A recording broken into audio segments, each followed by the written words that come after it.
Whether on the field, on the court, or on the balance beam, there's more to winning than the final score. Hi, I'm Patrick Manning of Black Desert Resort. We recognize the effort it takes to succeed. That's why we are proud to partner with Utah Checkdown, the podcast that tells you the story before the game, then gives you a recap of what happened when it's all over, the grit, the glory, and the disappointments. Join us for stories of Utah's finest athletes and coaches. Thanks for listening.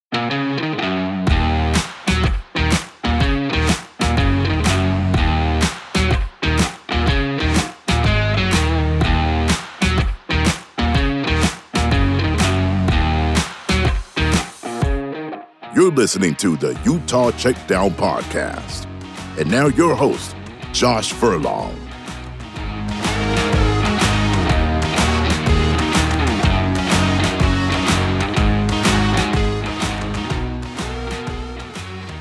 Welcome back to another edition of the Utah Checkdown Podcast. I am Josh Furlong, happy to be with you today on this Monday morning. It's the day after the Super Bowl. Depending on your allegiance, or maybe not, you're maybe happy or sad based on how things went on Sunday. My family, my wife's family, is huge Chiefs fans. They've been Chiefs fans since, they were terrible, and so it was a rough day for them yesterday. But look, like they're on their dynasty team. Like, this isn't like it sucks to lose, but it is what it is. I have another son who's also an Eagles fan, so he's pretty happy today. Yeah, I'm a Cowboys fan, and I have an Eagles fan as a son. That makes no sense, but, here we are. I love Jalen Hurts. I love, Saquon Barkley. So, I'll do that. I think my fandom in sports isn't as strong as it used to be. I don't get emotionally invested in games. Especially the Cowboys, because they haven't been good for 25 years or whatever it is. When I was a kid, I was watching them win Super Bowls. They were the Chiefs of those days, and now they're nothing. So, yay for me. Anyways, yes, it was a Super Bowl. Let me first tell you about our sponsors, and then we'll continue on to here. But at Black Desert Resort, you can truly indulge in luxury your way. Whether you choose a sleek studio or an expansive 4-bedroom suite, you're just moments away from teeing off on a championship golf course, savoring top-tier dining, relaxing poolside, or exploring the rugged beauty of southern Utah. Whatever thrill you seek, it's right outside your door. Your journey awaits at blackdesertresort.com. Get lost and find luxury. So yeah, Super Bowl. Britton Covey, former Utah receiver and return specialist. He gets a Super Bowl ring, his first of his career. Wasn't able to play in this game, was on the IR and was not cleared to be able to play for Sunday. So injuries are frustrating based on a neck injury that he had, and it sucks for him, but he gets a ring. So that means, a former Utah player gets a ring and all that. So it also means the end of football season, despite what commercials are trying to tell you about the UFL. You may be into that. I personally, I don't need football that bad to watch, but, there's a special kind that enjoy that. And if you're that person, great for you. It's more football, and obviously there's a lot of talent that's still there. There's, a lot of former local athletes that go play in these leagues and stuff like that. So it's a great opportunity. I'm not trying to demean it or anything. It's just not something that I check out. But it was a fun Super Bowl. It was fun to be able to see that, just kind of the Eagles and what they were able to do. Personally, loved the Kendrick Lamar halftime show. There's just so much nuance to it, and just a lot of things. And the fact that he's playing the long game with his beef with Drake, and he ends it with game over. You have Serena Williams out there. Everything about it. He had an entire stadium singing about, I don't know the easiest way to say that, but the things that Kendrick is alleging Drake to do. So when you have a whole crowd singing A minor, you've resonated with that. So that comes on the heels of Kendrick winning a bunch of Grammys. He's in his hot moment right now, and I don't want to get too hyperbolic by any means, but I think based on the context and everything, that was probably one of the best halftime performances that I've ever seen. I know there's a lot of people, especially I saw on Twitter, that were not happy with the Super Bowl, felt it was boring. They also don't like Kendrick, and that kind of music. So I'm sorry to you. That's fine. For me, I love all kinds of music, and Kendrick is one of my favorite, and so it was fun to be able to see. So, great opportunity to be able to see that long game come together, and to see him just basically end Drake in front of everybody. So it was fun. But no, this isn't a national podcast. We're not going to go over Super Bowl stuff a lot. So, it was a fun weekend.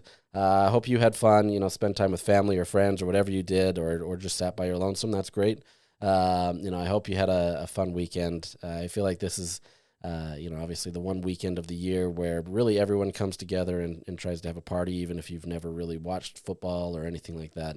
It's just a fun time. Got some ribs on the smoker, had some finger foods, that kind of stuff. It was a great night for all. So, well, except for my Chief family, and their frustrations. But, it is what it is. All right, let's move on to Utah sports. Enough with the Super Bowl. Enough with Kendrick and his ultimate diss track on Drake. We're gonna shift to Utah. So we're gonna mix things up a little bit today. We're gonna start with Utah women's basketball. And the reason I'm doing that is to highlight a lot of what they're doing that is pretty remarkable. They beat UCF on Saturday 95-51. This wasn't one of those games that you're looking at that's just like against a top 25 team and they just absolutely manhandled them. This is a UCF team that really is struggling. They've won one conference game all year. They're not these world beaters by any means, and Utah really made them pay. It was a second quarter that UCF kind of mucked things up a little bit, but for the most part, Utah had no problem putting them away. Was pretty easy. Early on, it seemed like UCF was trying to take away the perimeter. That's what Utah's known for, obviously, is shooting three-pointers and being able to take an advantage that way. And so Kennedy McQueen and Gianna Kneepkens and I think it was Maya Torre, all of these three found a great connection, and it mostly benefited Gianna, where Gianna was able to find these backdoor cuts. I think it was 3 straight times that she found this backdoor cut for an easy open layup to get the points started. So she got a quick 6 points off of backdoor cuts. Lane was wide open. It was beautiful. She did what she needed to be able to relax the defenses a little bit. Not that this defense was, top level. They had their moments and they really tried to make them pay in the first half, really kind of made it aggressive against Utah and did all that. But then Utah, they found their shot from behind the arc, and there was they put distance on UCF very quickly. There was a point where Maddie Wilkie hit 3 straight three-pointers in consecutive possessions, and there's nothing much you can do when somebody goes on a personal 9-0 run in less than like a minute, maybe it was a minute and a half. I didn't write it down, so hard to know exactly. But this was one of those things where Utah just controlled it. So that's essentially it for that. Well, let me say, so Utah made 16 3-pointers, shot 48% from deep, and that's the most they had all season. They've made in a game. Gianna Kneepkens had 6 3-pointers, Maddie Wilkie 4, Kennedy McQueen had 3, and Jenna Johnson 2, and Reese Ross 1. As a note, so 16 made 3-pointers. UCF only had 19 made shots all night. So that kind of shows to the efficiency that Utah had, not just from the floor, but from behind the perimeter. They did really well. They assisted on 28 of their 32 made baskets. This was a free-flowing offense that did phenomenal. And for the most part, Utah didn't even score in the last 3:18. So, the century mark was there. I think, Utah fans in attendance wanted to see it, but it didn't really matter. You beat them by 44 points, so it wasn't a big thing. So the point that I'm making here is obviously it's a great opportunity.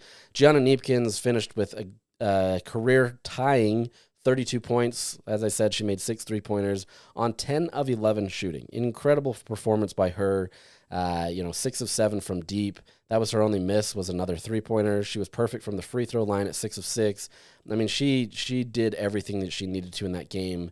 And in a lot of ways, it was a response to how she performed against Texas Tech a few days prior on the road. Texas Tech, they're a decent team, but they're, more similar to UCF than they are, a Kansas State or a TCU or something like that. And Texas Tech held Kneepkens to 6 points. And so this was kind of one of those bounce-back performances where she really wanted to establish herself. And it wasn't like she was trying to create her own shots all the time. That's what she does, but it wasn't like she was looking for it all the time. She passed it up. She moved the ball around. But she was also finding ways to be able to get the shot that she needed. So the 3-point shots, when it was there, she took it. But if not, she had either the backdoor cuts or she drove to the rim. There was a lot of different ways that she found her shot. And obviously the 3-point shots were the ones that really beefed up those numbers. And she has, a 30 points in the last 3 of 4 games. I mean, that kind of shows to the level that she's been at right now, really hitting her stride, doing what she needs to. And it's helping the rest of the team as well. Kennedy McQueen benefits from that. Jenna Johnson, Reese Ross, Maddie Wilkie, all of these players benefit from that. Maya Torre had, a relatively quiet game, even though she had 8 points and 11 rebounds. I mean, she was a force in the post. But, all of these players benefit when somebody like Gianna, is able to hit at the pace or at the rate that she is. So, this is a well-balanced team. It has the ability to be able to contend with anybody. Obviously, we've had some problems this year at times, mostly due to turnovers. And Gavin Peterson, the head coach, calls it my turn ball. He says that there's moments where this team, they get in this more selfish mode where they decide to start looking for their own shots instead of passing it up. It's more rare with this team. They do pass it a lot, as that 28 assists on 32 made buckets shows. That's more likely what this team is.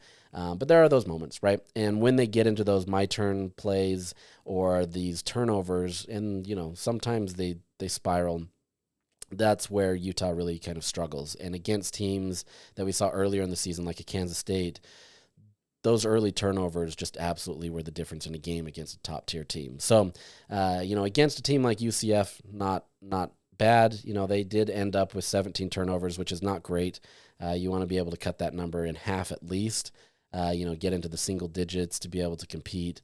But this is still a team that, for the most part, is able to get what they need to, especially with their shots, as long as the shots are falling. So, let me transition a little bit over to kind of what kind of historical precedence this team is under, right? So last year, everybody's looking, or the last 2 years really, Alyssa Peely. Everybody talked about Alyssa Peely, and yeah, you had Gianna, and outside of most of the season last year after she suffered a season-ending injury.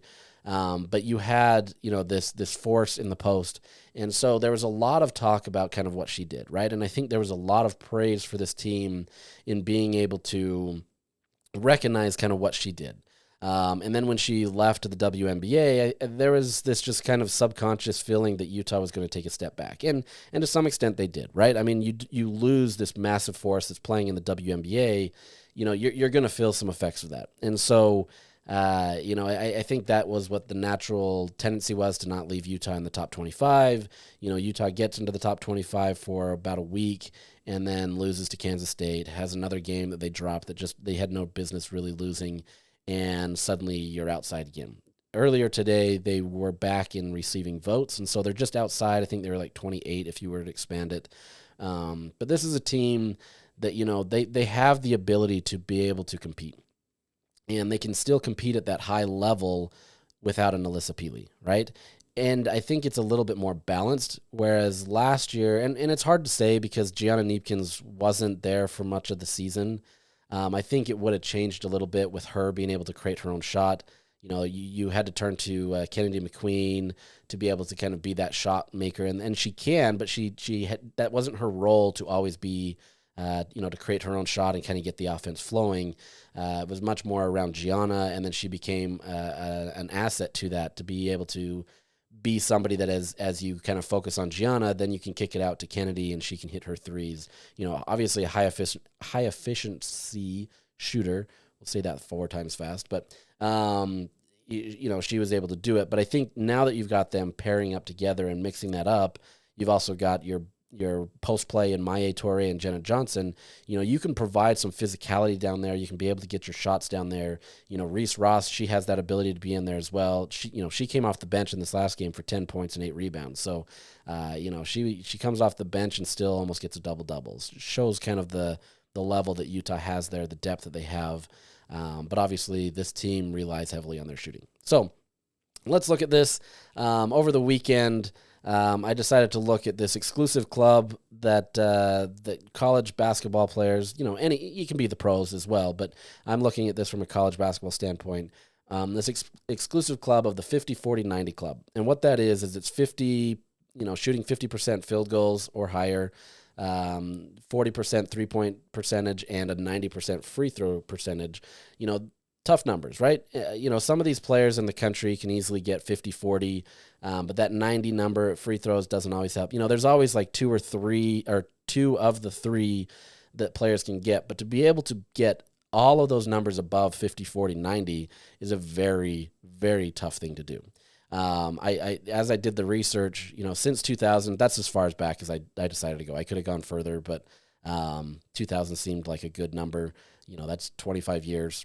It feels good. So since that, so in 25 years, only 14 women have done it since 2000. So the person that leads that, the one that had the highest of all those is Eva Hodgson from William and Mary, 2019 to 2020. So more recent. She finished with 54% field goal, 43.2 three-pointers, and 91.2 from the free throw line. Most notably, probably arguably one of the most known female basketball players is Sue Bird from UConn. She did that in 2001, 2002, obviously had a phenomenal WNBA career. She finished with 50.5% from the field, 46.6 behind three-point line, and then 94.2% from the free throw line. So why am I saying that? Why does it matter? The reason it matters is because looking at this year, there are two players, Gianna Kneepkens and Kennedy McQueen, who are the only players in the country that are currently in that club. There's still obviously a few games. I think Utah has 6 games left in the regular season. And so there's still times for this to increase or fall. But right now, both of them are in the club. And to have 2 on the same team, as I said, 14 women in the entire country over the last 25 years have done it. To have 2 in the country already in that club is pretty remarkable. And Utah has a third just outside of that with Maddie Wilkie. So she's not quite there yet. Her biggest, we'll call it an issue. Is that really an issue? Is her field goal percentage is at 47.8%. So she's just outside of the 50%. Obviously, she could go on a run here. If she's shooting like she did against UCF, where she made 4 straight three-pointers, that number's going to go up. So, we'll see. We'll monitor that. But where they're at is Gianna Kneepkens leads the country with a 51.3% field goal percentage, 46.7 three-point percentage, and a 91.5 free throw percentage. And she's doing it at a very she shoots a lot, essentially. So, I think there's only, looking at my numbers, there's only 2 people in the country that shoot more than her that are on this list of athletes that are kind of in the mix. And the 2 that shoot more than her only have a high percentage from 3-point. So their field goal percentage and free throw numbers don't put them in that club. So the fact that Gianna's doing that at the high clip that she is and the games that she's been able to do kind of shows to the level of efficiency she does. She shot more free throws than any of the women on this list that's currently for this season that are in the mix. She's had 106 free throw attempts, and the fact that she's shooting 91.5%, that's pretty remarkable. She's shot 152 three-pointers. She's shot 267 field goals. So, she's doing this at a very high rate. And so the fact that she can be in that club is pretty remarkable. Next, you've got Kennedy McQueen. She's shooting 50.7% from the field, 42.7 from deep, and 93.3 from the free throw line. She obviously missed some time, but my threshold here is you had to play at least 15 games. I feel like that was a decent number to kind of show, and there really wasn't much difference if you expanded it, but 15 games feels appropriate. She's played in 18, so a little bit lower than, Gianna at 23, but not much. She, doesn't shoot it as much, but she's still obviously as efficient. she's a starter. She gets those minutes and she's able to do it. That's pretty remarkable to be able to have two of your top players, two starters that are in that mix. As I said, only 6 players in the country right now have at least 2 of those metrics where they're above that. And so it's one of those things where even though some of these players may be close, they're not in other areas. They may be just outside of it, but this is a remarkable thing for Utah. Some of these players come and go, so I've updated this list a few times over the weekend as the stats come in and the games have played. There's been some players that have kind of shifted around and are kind of in the mix, but for the most part, Gianna Kneepkens, Kennedy McQueen, and Maddie Wilkie are all in that mix. And if you can finish the season in that club, it kind of shows to the efficiency level that Utah has with these two. It shows that they have the ability to be able to do it. Now, that doesn't translate necessarily to wins, right? Obviously, because you shoot the ball at a high rate doesn't necessarily mean that you're going to win games, but it does show that when these players are impacting the game, they usually hit at a high rate, and they're doing so in a way that impacts their team. And so as much as the talk has been about Alyssa Peely leaving and this Utah team hasn't really found a way to kind of take over from there, it couldn't be further from the truth. Obviously, there's things that this team needs to improve on, right? I don't see them as a finished product at all. I think the margin for error was far lower last year just because Alyssa could kind of erase some of those things. But at the same time, when Lynn was the head coach, she talked about not having Alyssa actually frees up this team a little bit more to be able to share the ball.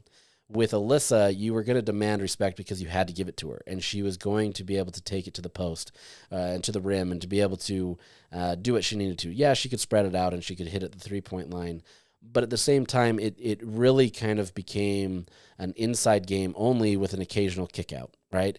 And as we saw last year, that hurt Utah at times because it wasn't as free-flowing.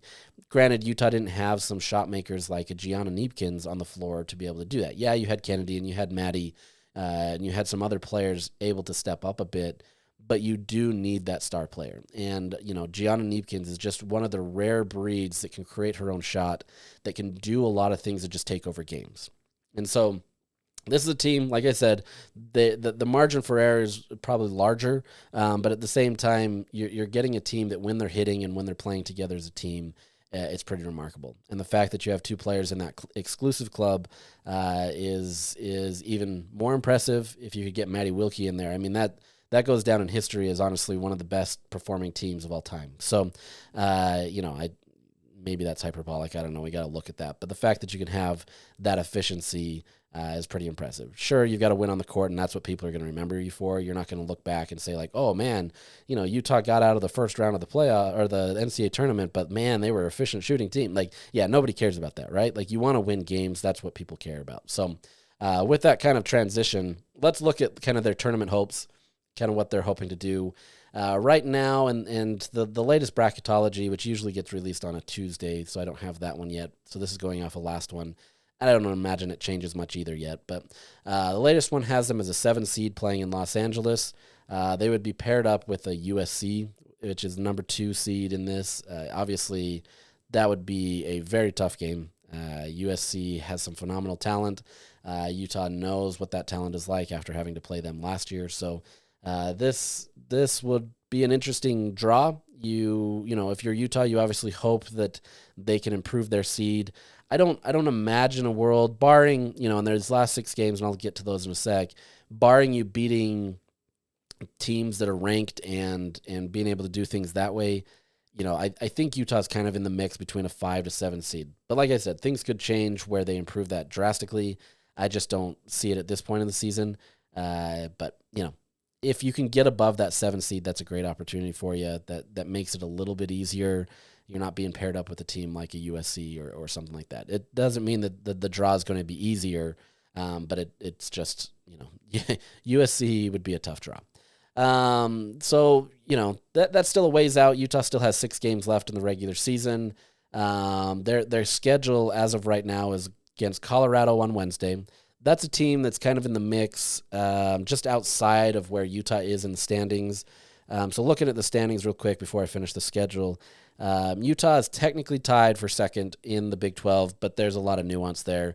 If you were to expand it out, they're about 6th because there's a big tie right now between three teams at the top. So you've got TCU at 11, Kansas State, which is ranked 14th. Sorry, I'm all over the place here. Let's start over here.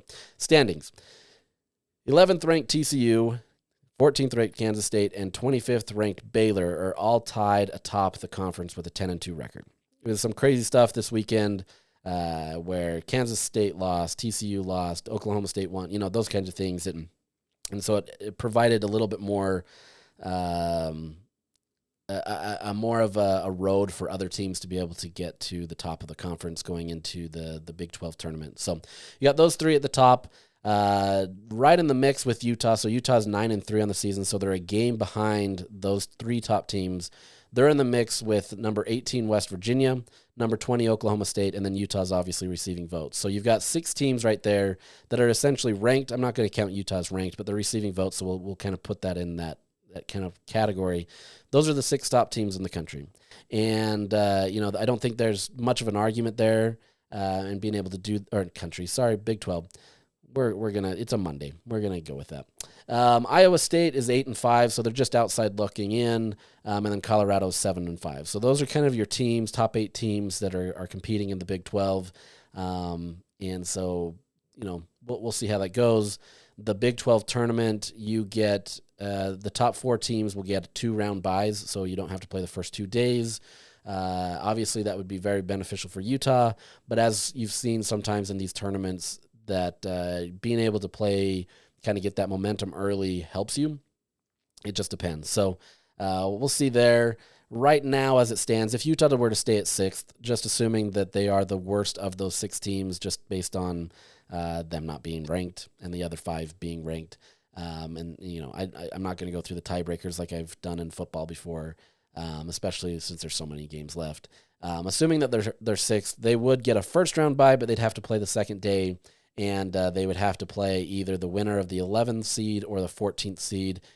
At this point, that would be Kansas at 11 and Arizona State at 14. So, winnable games by all means. But being able to get to that second day bye would be beneficial for Utah just for the fact of rest, being able to, gear up for that, still face tough competition. But it comes with some drawbacks too, especially if you get a team that played on the first day and they hit some magic and then they're, coming into this team with 2 wins already under their belt. They've got this momentum. You can see teams that absolutely make problems for these higher ranked teams because of that. So, regardless of what happens in the Big 12 tournament, Utah should be a lock for the NCAA tournament. But if you're looking to improve your seed line, you've got to finish strong in your schedule. You've obviously got to, have somewhat of a showing at the NCAA tournament, especially if you're trying to improve, or the Big 12 tournament. But we'll see. It's still a few weeks out, and so it's tough to fully see that. But we'll kind of look at that. So, anyways, getting back to the schedule, Utah essentially has 3 teams mixed in with 3 other teams. It's easily balanced where they're going to be competing for spots in the standings, right? So Colorado, even though Colorado's a few spots below them, they're still kind of in that mix, right? And so I'm classifying them in there. But at the same time, you've got a good balance of this schedule of difficult and easy in some respects. Easy being a loose term because, as we've seen with Utah, they don't always make that easy. So you've got that. So you've got Colorado on Wednesday, good home game for Utah to be able to contend with. Obviously a team that they're familiar with for their years in the Pac-12. So you've got that. Then on Saturday, you've got Arizona State. You're on the road for that game. The last time these two played, Utah won 102-82. So it's easy to look at this and say that Utah could absolutely just, destroy Arizona State. But road games aren't always easy. Utah's had some struggles on the road at times. But that should be a winnable game.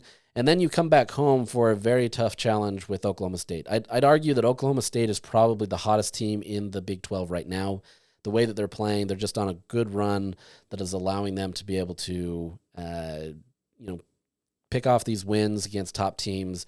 There's a bunch of teams here that are good, but I think this Oklahoma State team is really kind of hitting its stride, and it'll be a tough out for Utah. But you get them at home. Great opportunity for Utah to be able to have a fun environment where, if Utah can handle their business this week, and I'm assuming they could, maybe you get into the top 25, and now you've got a top 25 clash again at the Huntsman Center, next week. So you've got that, and then you've got at Cincinnati. That should be a winnable game, and then you're back on the road. This one's probably one of your This is your toughest game left, arguably because of where it is. It's on the road, so you travel to West Virginia, and you have to compete against them. Obviously, as I mentioned, ranked 18th. So you got that, and then you close out the season against BYU at home. That was a tough one in Provo. Utah came away with an 81-76 win, but turnovers absolutely were the story of that game. So we'll see what that's like. Obviously, a rivalry that you never know what's going to happen. But this is a BYU team that honestly is competing more for the middle to the end of the standings. They've got pieces, Delaney Gibb, phenomenal freshman talent. She wins the Freshman of the Week award every single week. I vote in these awards, and there's really no second best, right? Like there's a week every once in a while where somebody else can kind of best her, but she's been pretty remarkable. So, we'll see what happens with them. But that's I would say it's a fair schedule. It's not easy by any means, but you've got opportunities there to be able to get more, quad one wins. Women don't use those as much as men's do because, it's just not talked about as much, but there's still quad one.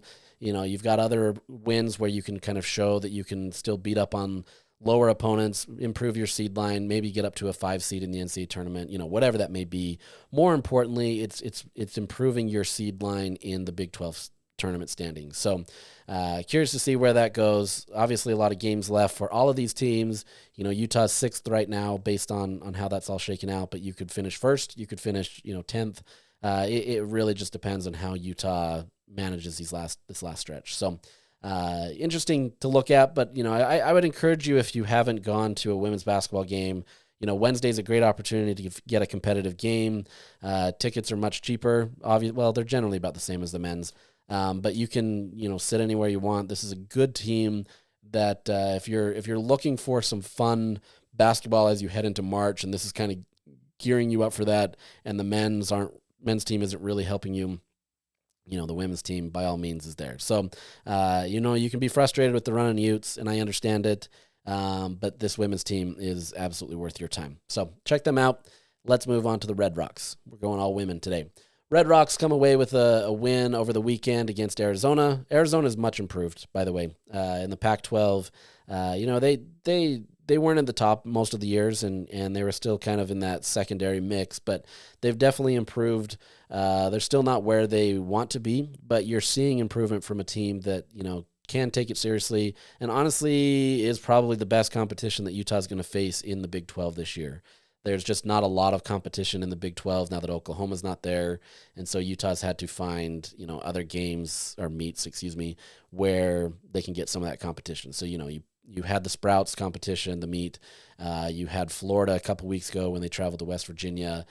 You'll have UCLA at the end of the season. You even get Washington. So they're still competing with a lot of these top-tier teams, but the Big 12 itself just isn't there. So you get the win. Utah scores its second highest score of the season, a 197-675. There's still things that they could have pointed to, but if, anybody that was there on, Friday night, that was a rocking place. That was honestly one of the most electric crowds I've seen from the Red Rocks in a while. And that's saying something because there's always an electric crowd there. The Huntsman Center is always full. It's pretty remarkable to be able to see, women's gymnastics be able to have that type of success where every single meet is nearly sold out, and, all of the lower bowls filled, almost all of the upper bowl is filled, easily outdraws men's and women's basketball. So great opportunity for these women to be able to kind of excel and do it in a way that just kind of highlights who they are. So Friday was the 50th birthday bash is what they call it. So 50 years that the Red Rocks have been around. It was also for the women's on Saturday, 50 years, little thing called Title IX allowed that kind of stuff to happen. So obviously doing well for the women's sports at Utah. So one of the, there's a lot of highlights from this meet, and I'm not going to get into all of them, but one of them was Avery Neff's return. This is the freshman gymnast, number one recruit in the country. She chooses Utah in her backyard, from South Jordan. This is where she wanted to go. She loves Utah and was really already early making significant strides to help this team. And then she suffers, two ankle injuries, serious ankle injuries, where it looked like her season was done. Just even optimistic looks where like maybe she gets into postseason. Even then, like trying to be able to rehab on something like that, where in gymnastics you use your feet quite a lot. You're hitting them, you're twisting, you're bending. When you have sprained ankles that are pretty severe, any movement, anybody that's had a sprained ankle, especially a more severe one, that's excruciating pain. But 3 weeks later, Avery Neff competed on bars, which is a remarkable accomplishment. Bars, for those that don't know gymnastics very well, bars is probably the easiest to be able to do. Yes, you still have to land and have on your dismount, you have to kind of stick your landing, but you're in the air, right? Like you're not doing anything that is going to hurt your feet necessarily. There are, things where you can stand on the lower bar to move up to the upper bar, those types of things that will, you can impact your feet and stuff like that. And you can, there's still things, but for the most part, it's pretty easy in terms of coming back. Then there's other ones that you can kind of move to. Floor is probably the most challenging because there's a lot of flipping. Beam is pretty challenging because you're flipping and doing different things on an even smaller area. So, the fact that she was even able to come back there, she said in the post-meet interviews, she talked about how she didn't even think she was going to be able to get here or to compete in that meet, but she made it a goal that that's where she wanted to compete. She wanted to be there for the 50th anniversary and being able to compete in front of, all the alumna and all that showed up and were able to be there. And she did. And, a week ago, she was still using her walker. She was walking better, but she had a walker that she had to use, was still trying to get around. And in that time, in 3 weeks' time, she was able to do what she needed to. So she's still not cleared. She's still not fully out of the woods, but the fact that she was able to do that and that Utah can rely on her is pretty remarkable. So curious to see how her development goes for the rest of the season. She was competing in the all-around and doing really well in it, especially as a freshman. So getting her back, especially her on vault, would be pretty remarkable. But that one's going to be a tough challenge. So we'll see. But that's, remarkable ability to be able to rehab and get there. This isn't something like Utah's pushing her. This is just literally her being able to rehab and do what she needs to. There's been dark moments. It's easy to celebrate her now, but there's been dark moments for her that she said, and there was doubts, but she's back on the floor mat. So really fascinating to be able to see that. Real quick, other highlights from this. Grace McCallum continues to just, she's showing her maturity and just her ability to kind of lead this team. She scores a 9.9 on vault and bars, and then a 9.925 on beam and floor. Most impressive is her vault. She's really coming into developing that at a higher level. If you remember, a couple of years ago, she suffered a serious injury that almost took her out for the season, but she was able to compete in postseason play and was able to get there, but it still wasn't fully there. So for a whole year, essentially, she hasn't been doing the same vault that she's always done, at the high level that she's been able to do. And so her scores have been lower. It's still kind of one of those nerve-wracking things to be able to come back to that. And she's now getting to the point where she's able to throw those 1.5s and being able to do what she needs to be able to have the 10-0 start value. And she's improving there. So good for her, being able to get to where she needs to go. She has so much potential.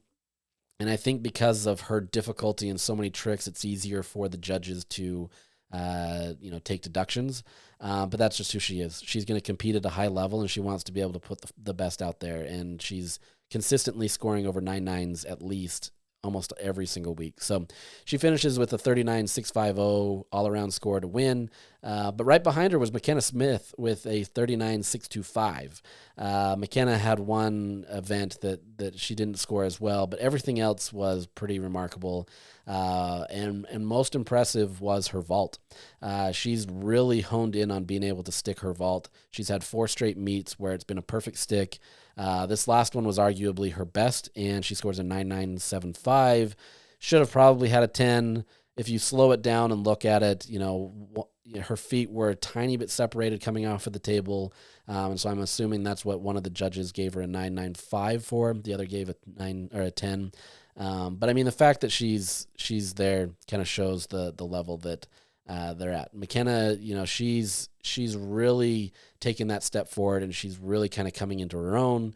She's an energy provider, great for the team, and it's been pretty fun to watch. So, those two are great. Obviously, if you get Avery Neff back in there, you've got 3 potential all-arounders that can do well and really help Utah. But, once again, this is a team that's in the mix for a national championship. It's a weird season, but I think Utah has what it takes to be able to get there. Obviously, they've been to every nationals since the NCAA began. But this is a team that can be in the mix. There's times where they struggle, and things don't always hit, but there's definitely a ton of potential. They get their season high on an event on floor where they got a 49.575.